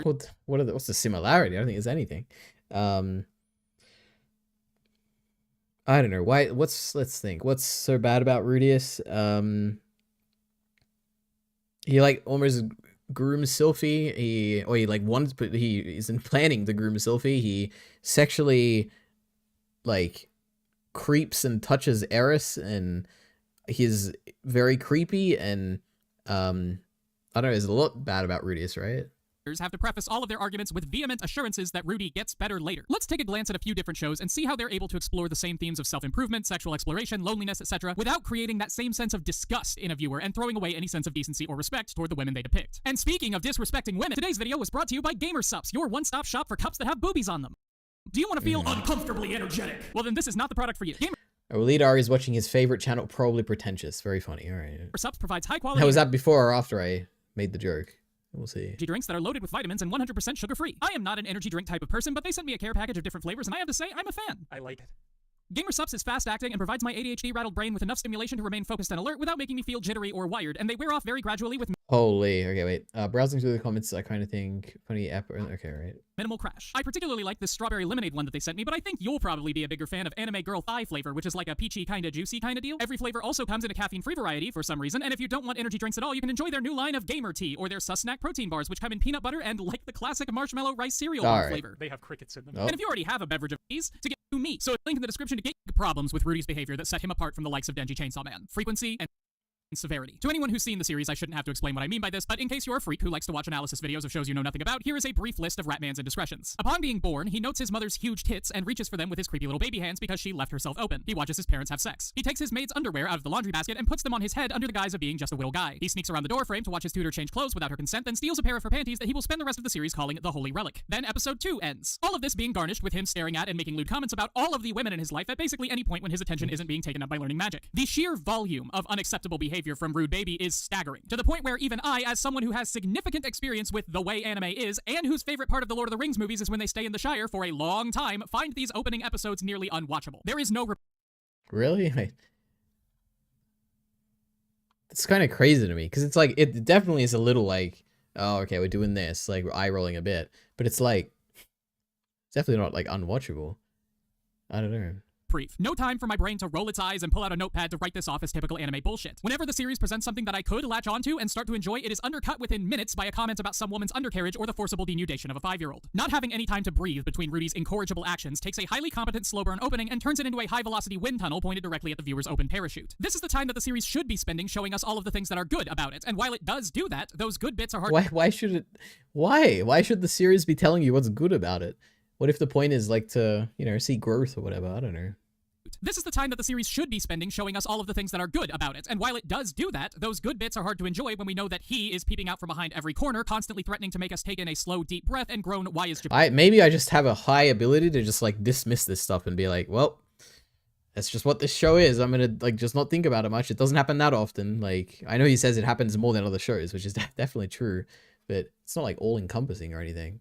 Pan like this to a conspicuously empty house. A good counterweight for this is Neon Genesis Evangelion. As much as I hate that series, and you can feel free to leave your comments about that now, it is basically unmatched in its depiction of a teenage boy who has a complicated relationship with sex and romance, at least when it comes to shows that aren't specifically about that. There are plenty of moments where the series puts Shinji in situations that would fit into usual anime stereotypes. Ignoring any conversations about trope subversion or thematic meaning in Evangelion's lewd moments, because that's not the point here, they are few and far between, with one big thing happening every few episodes, interspersed with maybe a couple of sidelong glances at a character's chest. By the time Shinji does something completely irredeemable in the hospital during End of Evangelion, the viewer has had 26 whole episodes to understand how Shinji came to be so fucked up, and the gut-punching nausea that scene elicits is a testament to his character and all the trauma he's been through up until this point. Rudy does at least 3 things that are on par with this by the end of episode 8, which brings us to the severity issue. I will never say that it is impossible to make a viewer sympathize with anyone, but if you are going to make your protagonist a literal child molester, then you have a hard road ahead of you. It can be done. Happy Sugar Life almost does it, and we'll get into some ideas of how Mushoku Tensei could do it in a minute, but for now, suffice it to say that at the time of the first child molestation incident, the series does not give the viewer any reason to believe that Rudy is anything other than unrelenting scum. This is the most important thing working against... Did he say the first one or the... Wait, what did he say? Because, wait. Happy Sugar Life almost does it, and we'll get into some ideas of how Mushoku Tensei could do it in a minute, but for now, suffice it to say that at the time of the first child molestation incident, the series... I'll be honest, I don't even know what the... Which one was the first child molestation incident? Because I know, like, by the time he's about to, like, abuse Eris, he has, like, a whole thing where he, like, realizes, like, that's, like, probably the first step of growth, where he's like, oh, like, I shouldn't have done that. Like, oh, I can't believe I did that. I made her feel bad, blah, blah, blah. This is not good. But I don't even know if they can consider that the first child molestation thing. Probably not. I'm sure Rudy's done worse stuff before that, but anyway. Episode 1 is really kind of mid, to be honest. This is the one part of his video where I'm like, really? That's where your line is? Oh, mild. Okay, I thought you said mid.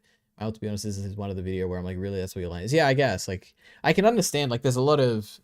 there is a lot of, like, the fan service is the wrong word for it, but it's like there's a lot of, like, sexual jokes or whatever, I guess, or something like that, or perversion or whatever in the first episode and the first, like, core of Mushoku Tensei, but it's just, like, it's very easy to just, like, not focus on it. But yeah. The first molestation is the one in the barn. Okay. Yeah. At that point, yeah, you probably don't have a good reason to think that Rudy's gonna be growing, I guess. Series does not give the viewer any reason to believe that Rudy is anything other than unrelenting scum. This is the most important thing working against... Well, there's obviously... He is... in a sexual sense, yeah, I would agree with that. Yeah. The series that sets it apart from other shows that toe similar lines, so I'm going to say it plainly. Denji Chainsaw Man does not molest children. Stripping Sylphie could be hand-waved as an off-color joke. It might even have been... Obviously, I don't really get the comparison between Rudy and Denji. I'm sure there's probably a better one you could make. In Always Sunny or... I don't even think of Denji as, like, a very perverted character. Like, that's not... Maybe because I've read too much of Chainsaw Man, where I don't know. Shameless or something. Stealing panties and spying on women changing could just barely be thrown into the far end of the typical anime bullshit barrel. But the second that Rudy's 42-year-old hand reaches for Eris, the series loses all illusion of restraint or decorum. It is simply a bridge too far. I recognize that everyone is going to have a different number of bridges that are acceptable to them, but anyone who isn't already drowning in the river of impropriety should agree that this is one too many. So the easy answer for what Mushoku Tensei could do to keep from needing such a hearty disclaimer is just to dial it back and reel it in. But don't do things people don't like is a boring answer. And I want to know how the series can still do the things that people don't like, but get away with it. The biggest structural issue standing in the way of Mushoku Tensei being more generally acceptable is that it is an isekai. If this were a traditional fantasy with a protagonist who was born into this world, then a lot of the less savory elements of this series become much more acceptable instantly, and some of the worst ones become downright good. To be clear, the series would lose a lot if it didn't have its isekai elements. Much of what makes Rudy's character compelling comes from the clash between his former hikikomori life and his new self that he's trying to cultivate in Otherworld, and one of the more interesting plot points of Season 2 is very much dependent on the isekai formula. At the same time, I think a lot of Mushoku Tensei's ick factor can be attributed to the fact that Rudy is not in reality a child. All of his interactions with Eris might look like this, but this is what's actually happening. I have heard people argue that because the biological age of Rudy's isekai land meat suit is only 7 years old, Rudy's 42 years of combined lived experience do not make him an adult. Stop believing that. As the series is written, Rudius Grey Rat is a fully grown man who consistently lusts after and takes advantage of a child. You know who has a really hard time taking advantage of children? Other children. If Rudy were an actual child instead of a deranged millennial with a weird aversion to chain link fences, the series could change very little else and go from sadequate to adequate overnight. Consider the scene in episode 8 when Rudy finds Eris sitting on his bed in her dressing gown. Yeah, it's the one I was talking about. But generally, just to say my opinion on this, I mean, this might be true. I'm actually not sure. Like, I used to be more on the side of like when the scene is happening, when the sex scene happens at the end of season 1. I think you are meant to think that it's like a moment of growth for Rudius, where it's like he was stunted. He was like a 14-year-old boy, mentally. Like, we're meant to assume that's what it is. Like, that wouldn't happen in reality, but like in this fictional world, we're meant to assume that like he just never grew beyond 14 because of his trauma. And so it's like a moment of growth, and like we're meant to like not celebrate this moment, but it's meant to be like this is okay in this scene. He's not doing anything bad here. That's I think what I used to think. I don't know. Now that I've like read through Mushoku Tensei again, with Bacon, I don't actually know if that's the case. Like it might actually be like I don't know if it might just be bad. Like it might just still be a bad thing. I'm not sure if the I don't know if Rudius's growth away from like perversion is like an element of the story, really. I'd have to think more about it. Yeah, I'm a bit ambivalent on this, or a bit like mixed, I guess, just because if reducing ambiguity here, you know. Anyway, let's keep going. Having been sent there by Philip to try to tempt Rudy into helping him take over the family. With Eris's verbal consent, Rudy succumbs to that temptation and begins to take her up on Philip's offer. Looking at this scene from Rudy's perspective, there is good reason to find the entire situation viscerally and unambiguously disgusting. Oh my god, it's Human Earthworm 4 from Jujutsu Kaisen. This is a man from modern-day Japan with 44 years of lived experience. Even accounting for his limited interactions with women in his previous life, Rudy should be aware of all of the reasons his actions here are unacceptable. He should know that it's not all right to have sex with your biological cousin, for example, or that a 10-year-old is incapable of giving consent even when she is not being coerced by her father into helping him orchestrate a coup. And he does know that Eris is being coerced into this situation because he says that the only reason he doesn't jump her immediately is because he would be playing right into Philip's hands, which is him acknowledging that her verbal consent does not come from a genuine place. Because Mushoku Tensei is an isekai and Rudius Nudius Gratudius is an adult, the scene that plays out features a 44-year-old man attempting to touch the vajussi of his 10-year-old biological cousin whom he knows to be under duress, and that is not okay. But take that exact same scene and remove all of the isekai elements. Make Rudy and why are we doing this? What if it wasn't an isekai? I don't know.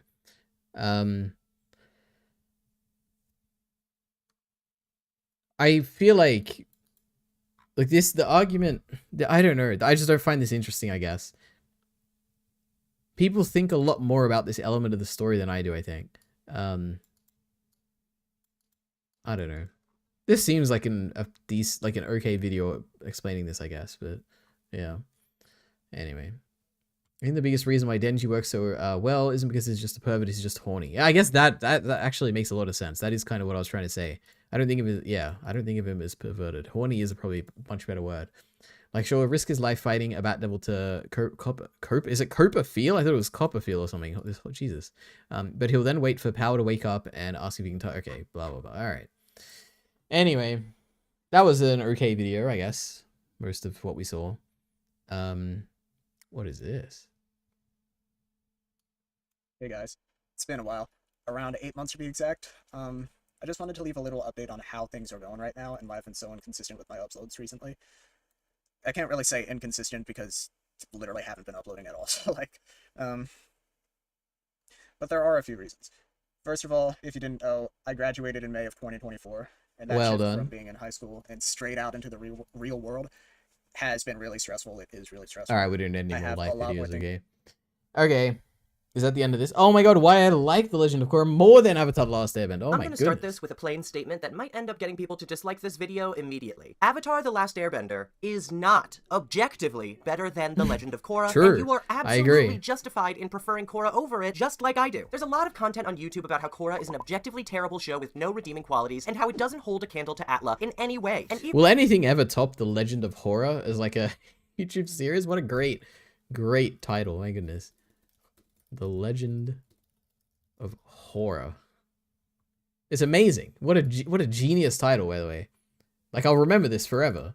I just have to say. All right, anyway. even when people give Korra credit, it's often prefaced with the fact that it is definitely worse than The Last Airbender. And often, if you mention that you prefer Korra more, your opinion is attributed to you overcompensating for the hate Korra gets, or that you are glazing, when really it's just a matter of what type of show you'd like to watch more. If you prefer The Last Airbender, like many do, you are totally valid, and I am so willing to discuss why you prefer it. I am not trying to take the other side and say that Korra is objectively better either. I'm saying that I enjoyed and connected to it more, and neither is objectively better than the other. It's just a matter of preference, not fact. And I just gotta say, really quickly, some of these videos are just downright hateful. Listen, I'm not here to criticize people's work because making YouTube essays this long ain't exactly easy, let me fucking tell you. But really to say that just don't let anyone tell you what your opinion is, especially for clickbait purposes. You are allowed to enjoy Korra more, and you are valid. That's the Alright, I think I get the point.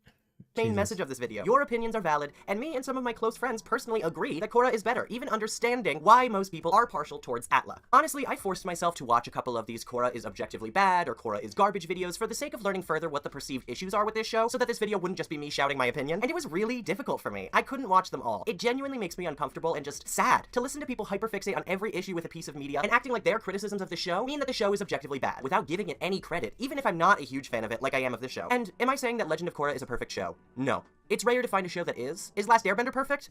No, it truly isn't, and I could hyper-analyze and find just as many flaws with the plot of that show as these essays do with Korra, but personally, I really love Last Airbender, and like I said, I don't enjoy searching for flaws. I prefer to find things to connect to, learn from, and just overall enjoy watching. Not to mention that some of these videos do make valid points. I'm not saying it's all garbage. I think saying that in general is pretty reductive. I'm saying that there's so much more to love about this show than so many people recognized, and Holy, 3 minutes of the exact same thing said on loop on loop on loop. Okay, when are we... a lot of these okay. faults either come down to a matter of preference. Guys, it's not objective, it's not like subjective, it's sometimes it's good, it's not, if I say it's good, don't get offended. If it's bad, you know, like it's not bad, it's not objective. The Avatar's, oh my or goodness. a general alright. misunderstanding of what Korra was trying to say, rather than an actual matter of bad writing, as so many people attribute it to. I think in general... But I guess this is important if you don't have the subjective mindset, I guess. But Korra takes I don't think you're winning out over any objective people, though, by having this long more introduction. mature approach to its story and tone. People are subconsciously more harsh and critical of the choices it makes, laughing The Last Airbender's poorer choices as just aspects of a kid's show and not really taking them that far into account. Not all people, or fans of course, but it is a common phenomenon. When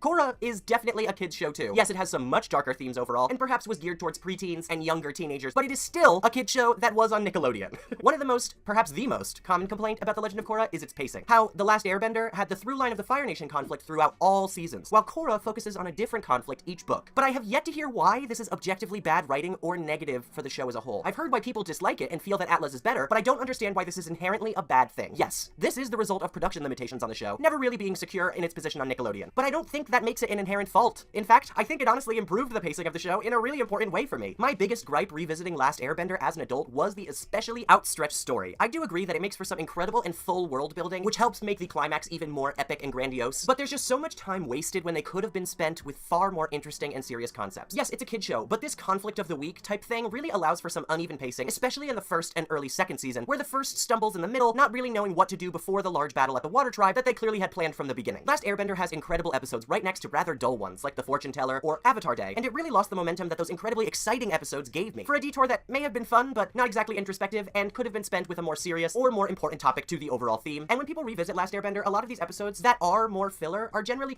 Alright. I'm sure this seems like at least a decent video. I don't know if it's just because I agree with it, but I don't have time for an hour and a half on this. And it's not that interesting at the moment. I feel like a lot of people just wanted more Avatar The Last Airbender, not Korra, so they spend their time blaming Korra for not being Avatar The Last Airbender instead of engaging with the actual story Korra is trying to tell. Maybe, who knows. I would know if I watched any of those videos to completion, but I didn't. Alright. My goodness. So, I've been on TikTok recently. Now, don't click away. This has nothing to do with the skibbities or the beat-up-adobos or whatever she's called her. Alright, I'm clicking away. Alright. I'm just feeding my algorithm, okay? So we can get more Korra stuff. Legend of Korra, is it good or nah? I think it's good, yeah. Alright, anyway, that's it. Thanks for watching. We have a new wheel thing, and if I end up watching it this weekend, that means I'll be spinning the wheel again next time I stream, or after the weekend, I guess. I don't know how long I'll be taking off, but anyway. Thanks for coming. See you next time.